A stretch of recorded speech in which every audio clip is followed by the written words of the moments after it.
Hey everyone, HMD Global, the company that makes Nokia branded phones, is releasing not one, not two, not three, not four, not five, actually 5 new phones. The most important, if you're in the US, might be the Nokia 7.2, a mid-range phone that costs $349.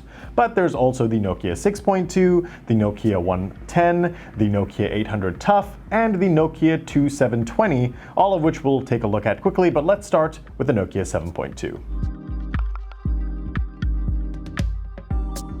Right off the bat, you can see that the Nokia 7.2 changes the design of the back. It's more rounded, and of course gone is the vertical camera setup in favor of a round camera module that sticks out. And you're actually adding one more lens here. It's a 8 megapixel wide-angle lens, but the main sensor is also very different. It's a 48 megapixel sensor, and then the third lens is a 5 megapixel depth sensor. So it's Zeiss optics here, and really the focus on this phone is with this camera experience. Why is there such a focus on the camera? Well, if you think about it, the prime competitor for this phone is the Google Pixel 3a, a phone that is lauded for its camera, and that only costs $400. So HMD really had to step things up here. Now, we've seen 48 megapixel cameras before, and the experience here is not that different. It's combining those pixels to create a 12 megapixel photo, which means it should give you better low light photos. But of course, you can force it to take 48 megapixel photos if you want more details. It's going to be a larger photo file size though. Here's a quick photo of the 48 megapixel photo from the 7.2 as well as a 12 megapixel photo from the 7.2 compared to the Google Pixel 3a photo.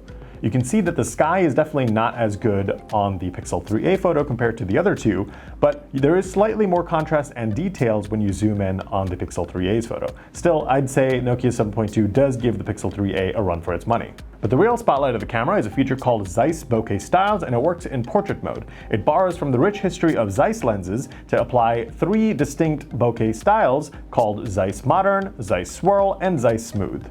Testing these modes, the bokeh effect looks really unique and stylish, and it definitely does a really good job of outlining the subject. Those Zeiss effects work on the front 20 megapixel camera as well, so you can still use it even if there's no depth sensor on the front. Like most phones today, there is a dedicated night mode. It takes multiple images and stacks them together. Sadly, we haven't been able to test it yet because it's in daytime and we haven't had this phone at night, but we will soon, and hopefully it'll compare to Pixel's night sight. Making a return on the Nokia 7.2 is the Pure display. It's a display that upscales SDR content to HDR all the time, so you're getting richer colors, more contrast, and it specifically supports HDR10 in Amazon Video. It's a 6.3-inch screen and a full HD plus resolution, and Nokia says that you can get up to 500 nits of brightness. So around the phone there is a notch here at the top, a little teardrop notch, which is different from the bigger notch that was on the 7.1. There is a bit of a chin here with the Nokia logo at the front, but otherwise it's pretty close to bezel-less experience with slim bezels all around. Over on the left side you have a Google Assistant key that'll automatically call up Google Assistant, as well as the SIM tray, which also has a micro SD card slot in case you need more space. And over on the back, you are getting a traditional fingerprint sensor below that camera module. You'll be happy to see that there is a 3.5mm headphone jack here, so you can use your existing headsets to listen to music. And finally, on the bottom, there is a USB-C port for charging, as well as a bottom firing speaker.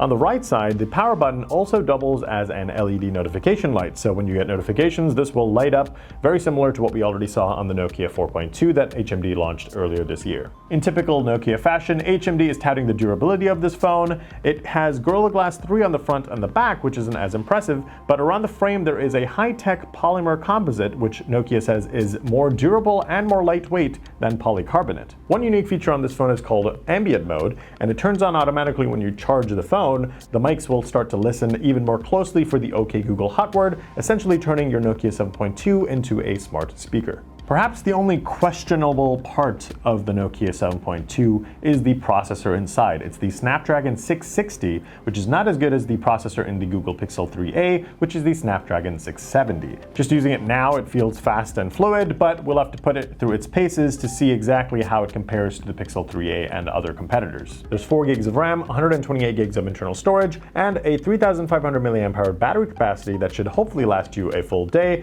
It charges via the USB-C, which supports Quick Charge 3.0.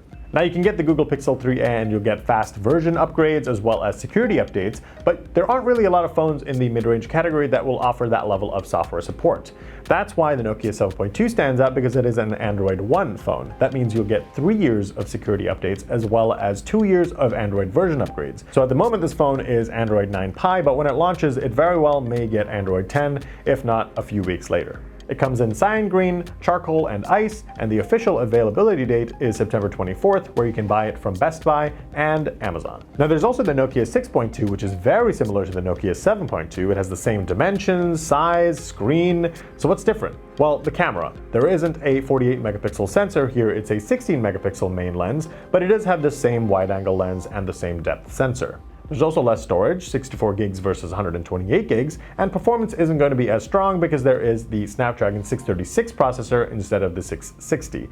There is the same amount of 4 gigs of RAM. HMD isn't planning on bringing the Nokia 6.2 to the US, but it costs €209, which is around $228, and it will come early October. As is always the case with HMD, smartphones aren't the only things on the table. Let's talk about some cool feature phones. The most interesting of the lot, at least to me, is the Nokia 2720, which is a flip phone, and I really like its design. It's not really a dumb phone. You're getting smart features because it runs KaiOS, so you can access things like YouTube, WhatsApp, Google Maps, Facebook, and even more. There's a 1.3-inch screen on the front and a 2.8-inch screen when you open it up, and yes, you can flip it shut to end a call. It comes in black or white, it costs €89, which is around $97, and sadly HMD says there are no plans to bring it to the US at the moment. It'll be available this September.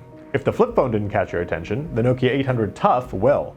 HMD is touting it as a new hallmark in durability, and you know that means everyone's going to toss their phones at a brick wall to see how it measures up.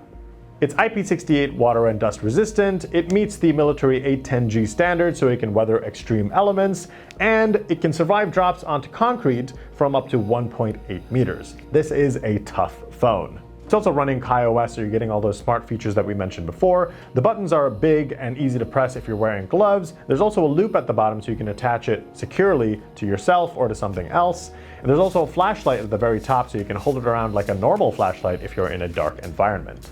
But the icing on the cake is battery life. HMD says it'll last 43 days in standby mode. We don't really know exactly how long it'll last in typical usage, but that's still a lot. The Nokia 800 Tough will cost €109, which is around $119, and sadly it's also not coming to the US. Then there's the Nokia 110, which is the most basic phone on this list.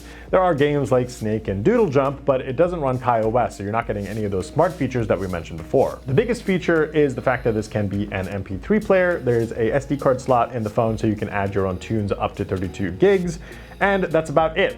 It comes in blue, pink, or black, and it costs €18, which is around $20, and it will be available in mid-September, though it's not coming to the US. The Nokia 7.2 and Nokia 6.2 are shaping up to be strong mid-range phones, and of course I'm always happy to see new feature phones, especially ones that don't just have smart features, but also look visually interesting. Thanks for watching, everyone. What do you think about HMD's new phones? Are you gonna get one? Let us know in the comments. Otherwise, like, subscribe, hit that bell for notifications, and head to digitaltrends.com for more.